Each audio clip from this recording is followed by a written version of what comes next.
नमस्कार, सब कैसे हैं। Welcome back to my channel. बहुत दिन के बाद मैंने घर से ब्लॉग शुरू की हूँ। एक छोटा सा ब्लॉग है और आशा करती हूँ आप लोगों को पसंद आएगा। और आप अगर नए हैं तो प्लीज़ सब्सक्राइब करें मेरे चैनल को। और एक बात है, सब्सक्राइब करने के बाद कमेंट में कमेंट करके जाएं ताकि मैं सब्सक्राइब बैक कर सकती हूँ। तो चलिए बने रहे। हम लोगों को कुछ नूडल्स और वेजिटेबल्स ख़रीदने का था, उसीलिए हम लोग चाइनीज़ सुपरमार्केट पे आई हूँ। और ये सिटी में 1 साल पहले आया है। इसके पहले हमारे सिटीज़ पे बहुत सारे छोटे छोटे चाइनीज़ स्टोर्स हुआ करते थे, लेकिन अब सब बंद हो गई है।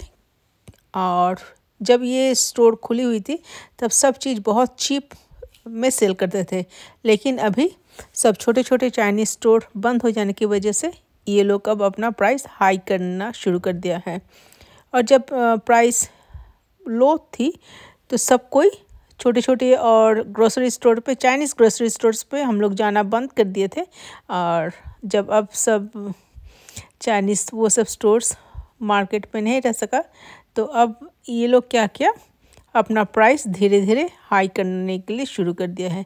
जैसा होता है मोनोपोली, अभी ये सिटी में एक ही बड़ा सा सुपरमार्केट है और इधर से ही हम लोगों को सब जो भी चाइनीज़ आइटम्स खरीदना पड़ता है इधर पे ही हम लोग आते हैं।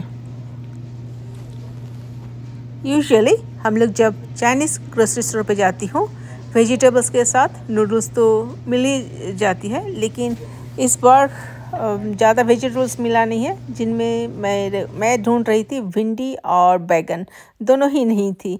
उसके बाद हम लोग चले आए थे ये सेक्शन मोमोस।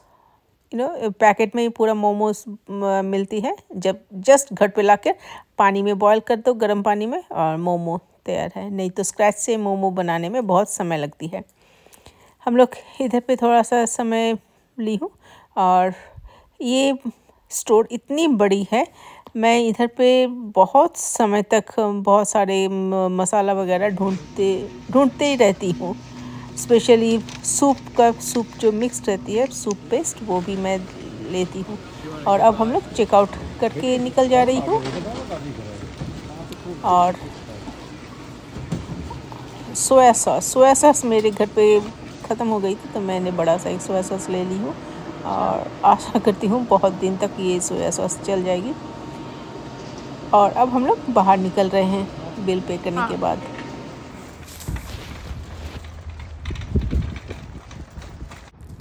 ये बिल्डिंग आप में से ज़रूर बहुत लोगों ने रिकॉग्नाइज़ किए होंगे। ये बिल्डिंग मैंने पहले भी दिखाई थी। इधर पे अरमानी का डेंटल क्लिनिक है 2nd फ्लोर में।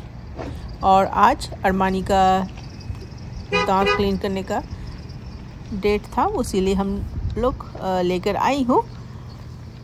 और बाहर पे पार्किंग लॉट बहुत ही बहुत सारे गाड़ी पार्क किया हुआ था, तो मैंने सोची शायद डेंटल क्लिनिक बहुत ही बिजी रहेगा और बहुत भीड़ रहेगा। लेकिन ऊपर में जब आई हूँ, देखिए ज़्यादा लोग तो है नहीं और ज़्यादा चेयर भी नहीं थी। लास्ट टाइम हम लोग जब आए थे बहुत सारे चेयर्स रखा हुआ था, पता नहीं वो सब चेयर्स कहाँ चले गए हैं। और आज अरमानी का सिर्फ दांत क्लीन करने का ही अपॉइंटमेंट थी।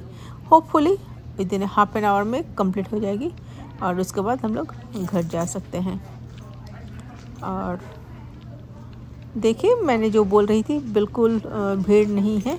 हम लोग सिर्फ 5 मिनट ही वेटिंग एरिया में वेट कर रहे थे, उसके बाद ही हम लोग अंदर में चले आए हैं।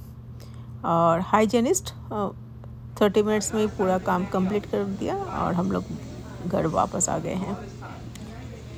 एक बड़ा सा काम कंप्लीट हो गया है। अरमानी का डेंटल क्लीनिंग कंप्लीट हो गई है और अब हम लोग एलिवेटर लेकर घर आने के लिए बाहर आ रही हूँ। और अब आ गई हूँ 1st फ्लोर पे। और ये है फिजियोथेरेपी एरिया, जहाँ पर बहुत सारे लोगों ने एक्सरसाइज कर रहा है। और ये मेन डोर है। मेन डोर से अब हम लोग बाहर निकलेंगे। ये ऑफिस से हमारे घर बिल्कुल 5 मिनट का ड्राइव है। अब हम लोग आ गए हैं पार्किंग एरिया में। और पार्किंग एरिया बिल्कुल ये अभी तक बना नहीं है। बिल्डिंग तो पूरा कंप्लीट हो गई है और अभी स्नो के वजह से पूरा पार्किंग एरिया पूरा मिट्टी ही मिट्टी। हम लोग जब वॉक कर रहे थे जूते के नीचे में मिट्टी लग गई है और वही मिट्टी जूते लेकर हम लोग कार के अंदर में आई हूँ और कार के अंदर में गंदा हो गया है, तो फिर एक्स्ट्रा काम साफ करना है गाड़ी को। पता नहीं कब ये लोग पार्किंग एरिया ठीक से बनाएगा। ये बिल्डिंग तो बन गई है 1 साल और शायद हो सकता है यही समर में ये बना देंगे। और ये सामने में ये बिल्डिंग जो दिख रही है ये हॉस्पिटल है, सिक किड हॉस्पिटल और जनरल हॉस्पिटल। और ये देखिए कितना खूबसूरत सा एक चर्च। बफेलो सिटी सबसे पहले यूएसए में मिलियनियर लोग रहना शुरू किया था, तो इसीलिए ये सिटी में बहुत सारे पुराने सब चर्चेस हैं जो सच में देखने में बहुत ही अच्छा लगता है। और अब आ गई हूँ रेड लाइट जहाँ पर हम लोगों की कार स्टॉप करनी है।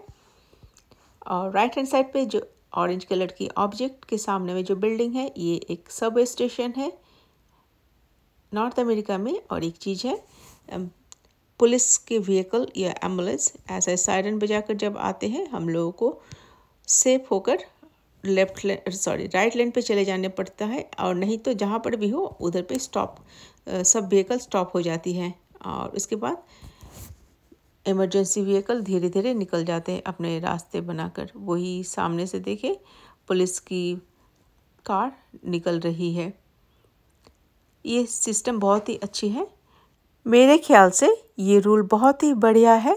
ऑल ओवर वर्ल्ड को ये यूज़ करना चाहिए। चले आज के लिए इतना ही, बाय फॉर नाउ। फिर मिलते हैं नेक्स्ट एपिसोड में। और एक बार मैं रिक्वेस्ट कर रही हूँ, आप अगर नए हैं तो प्लीज़ सब्सक्राइब और कम्युनिटी में जाके कमेंट करके आए ताकि मैं आपको सब्सक्राइब बैक कर सकती हूँ। चले बाय बाय।